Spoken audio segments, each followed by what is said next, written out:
Let go. Feel the freedom of pleasure at its most divine. Reject the mundane. We have all felt it at one time or another, that feeling of a complete and utter letting go, a feeling of total elation, of sweet freedom, where there's a strong feeling of release. This is the free flowing energy of the Greek god Dionysus.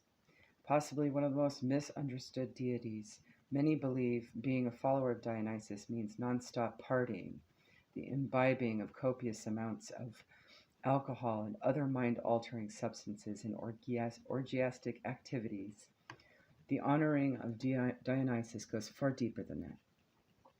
Like Eros, he was given the title of liberator. Women and minorities of the time were restrained in society, and certainly not as free to grow and contribute to society as they are now. The idea of no rules and total freedom appealed directly to them.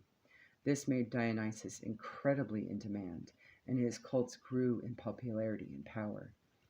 The Maenads, the women who served Dionysus, held the most secretive of rituals.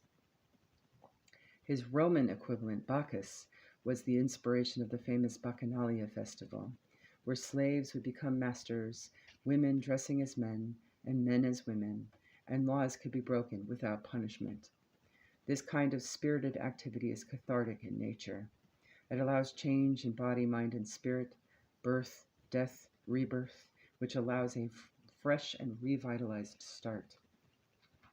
While Dionysus ruled over the making of wine and its imbuement, and over beekeepers, he was also the god of the theater, with a huge theater named after him on the slopes of the Acropolis in Athens. Increasingly, we are seeing either a binge culture or a total abstinence from pleasures in our culture. We are either all work or all play. More and more, those of us with responsibilities experience no play. Connecting with Dionysus' gift of pure release is something that is profoundly relieving. This may be achieved through dancing, singing, play acting, drinking enough to feel free, or through the culmination of the sexual act. In fact, anything that takes us away from ourselves and into ecstasy just for a time. On the shadow side, overindulging in activities that give us this high is not part of Dionysus' plan. Hangovers, for example, are frowned upon.